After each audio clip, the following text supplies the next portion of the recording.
ताई, जिल्हा परिषद आणि पंचायत समिती निवडणुकी लागलेल्या आहेत. काय वाटतं तुम्हाला, या भाजपने नेमलेले जे अधिकृत उमेदवार आहेत ते योग्य आहेत का? काय वाटतं तुम्हाला? मी सुरेखा ढवळे, प्रहार संघटनेची महिला अध्यक्षा.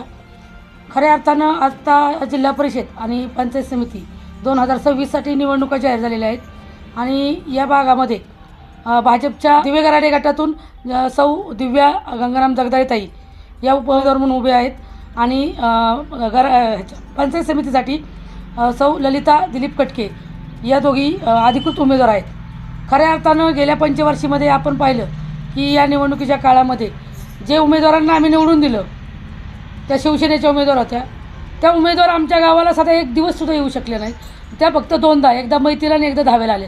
त्यांनी एकदा निवडून दिल्याच्यानंतर परत महिलांच्या काय समस्या आहेत, काही जिल्हा परिषदच्या फंडातून काही काम आहेत, या भागात कुठलंही काम नाही की जिल्हा परिषद फंडातून ते बिवरी गावासाठी टाकले. दुसरी गोष्ट, इथल्या भागाचा पाणी प्रश्न आहे. 8 माहीत पाणी असतं.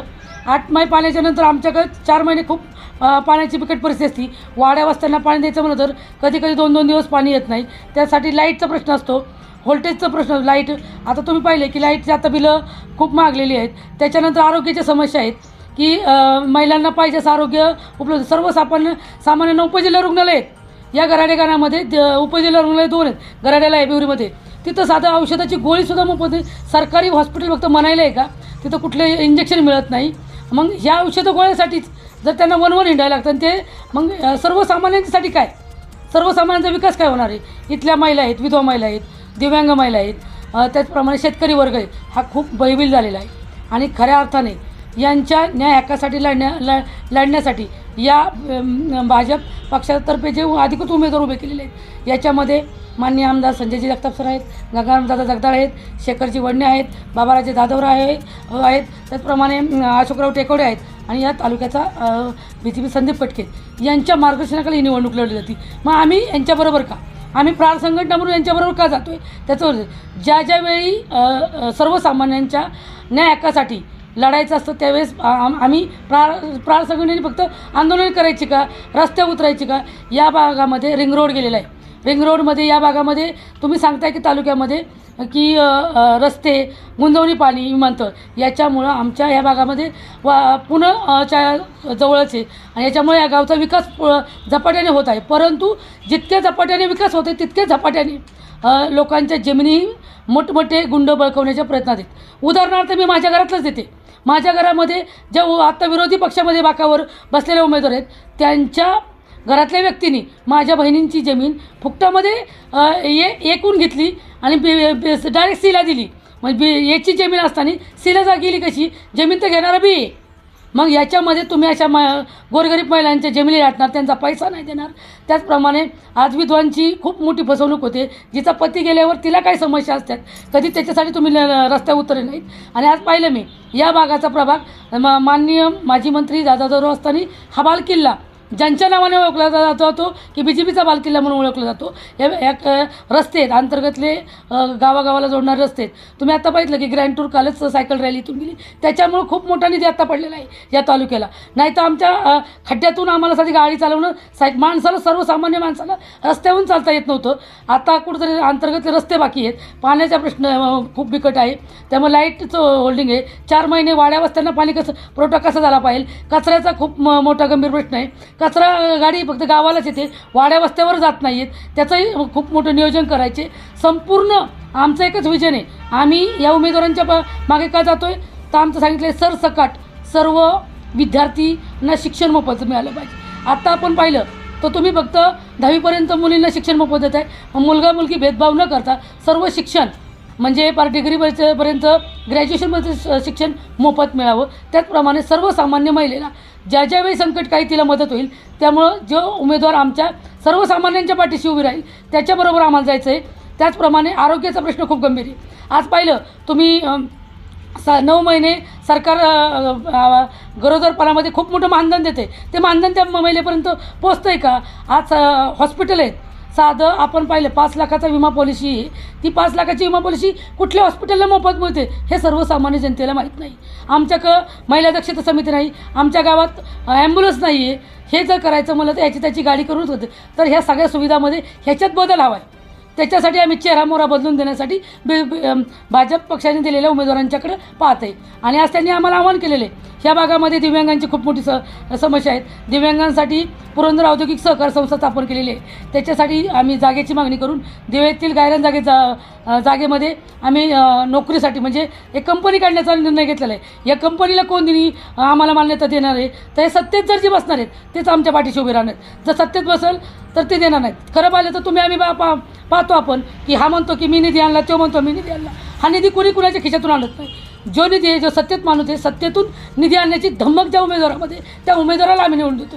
खरं पाहिलं तर आज तुम्ही मला हा रस्ता मी टाकला, मोठमोठे बोर्ड लागतं, ह्या फंडातून टाकला, त्या फंडातून टाकला, त्या गटातून टाकला, परंतु हा जनतेच्या पैशातून निधीतून वरून पैसा निधी आणला जातो आणि ते सर्वसामान्य देतो. पण त्या सर्वसामान्य जनतेच्या ज्या लागणाऱ्या सुविधा आहेत त्या जर वेळच्या वेळी मिळाल्या, सर्वसामान्य जनतेच्या पाठीशी जर उमेदवार खंबीरपणे उभे राहिला तर वेगळा चेहरा म्हणून नक्कीच आम्ही या दोन उमेदवारांकडे पाहू. आणि आम्हाला वाटतं आहे की या दोन उमेदवार म्हणजे यांच्या घरात जे आता ललिताताई दिलीप कटके आहेत, हे माजी सरपंच दिलीपप्पा कटकेंचे मिसेस आहेत, पण त्यांनी दिलीपप्पांची कामं आहेत की आज सप्लाय आहे, सिमेंट वाळू, त्याच्या संपर्क खूप मोठा आहे. आणि एक सर्वसामान्यांच्या मदतीला अहोरात्र हिंडून येणारा त्यांचे मालक आहेत. आणि त्याच्या माध्यमातून ललिताताईंनी खूप दुःख कामे पाहिलेली आहेत की छोटी मोठी कामं पतींनी करताना त्यांनी ती अनुभवलेली आहेत. आणि आज आरोग्याचे प्रश्न असेल तर आपण मधल्या काळामध्ये ऑपरेशन केली, दिव्यांगांना 3-4 लाखाचं साहित्य मोफत दिले. आणि ज्या वेळी आम्ही म्हणत नाही दिव्यांग, तर सर्वसामान्यांच्या पाठीशी नक्कीच ते उभे राहतील, म्हणून आम्ही त्यांच्याकडे पाहतो. त्याचप्रमाणे गंगारामदाचं खूप मोठं काम आहे. ते पहिले दूध डेअरीचे डायरेक्टर म्हणून राहिलेले आहेत, कात्र दूध डेअरीचे जिल्हा परिषद माजी सदस्य बी आहेत. ह्यांनी खूप म्हणजे कामाचा दांडगा अनुभव आहे.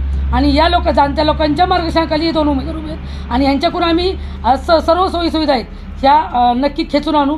मग आम्हाला वाटतं की आम्ही त्यांच्या मागं तर दरवेळेस संघटनेने रस्त्यावर उतरून आंदोलनच करायची का, तर मला वाटतं जर चांगला उमेदवार निवडून दिला तर त्याच्यापेक्षा आम्ही मग आमचा प्रस्ताव दिला तर त्याला अर्जंट मान्यता मिळेल अशी आमची ग्वाही. ताई, या प्रभागामध्ये अनेक समस्या आहेत असं आपण आता बोलताना म्हटलंय. याआधी सुद्धा आपण ज्या प्रस्थापित व्यक्तीला निवडून दिलं होतं त्या व्यक्तीने या भागामध्ये विकास कामं केली नाही का, त्याबद्दल काय सांगाल? खरं पाहिलं तर आम्ही ज्योतिताई झेंडेंना आणि आमच्या गावचेच सभापती होते दत्ता शेटकाळे यांना निवडून दिलं होतं. तर ज्योतिताई झेंडेंच्या माध्यमातून आमचा गावचा सदस्य दहाव्यात मध्ये सगळ्यात उभं राहिला. परंतु त्यांनी फक्त कामं आणताना ज्योतिताई झेंडे आमच्या गावाला आल्या का, एकदा निवडून दिले होते, दारोदारी गेल्या का, आणि आता परत तुम्ही उमेदवारी म्हणून उभे आहात, तर आता आम्ही तुम्हाला का मतं द्यायची, तुम्ही काय केलं महिलांसाठी ते जा विचारते मी तुम्हाला तुमच्या पत्रकारांच्या माध्यमातून. ताई, तुम्ही आमच्याकडे कधी आला, आमच्या महिलांच्या समस्येसाठी कधी उभ्या राहिल्या, तुम्ही असं कुठल्या महिलेचं एक ऑपरेशन केलं ते असेल तर मला दाखवा.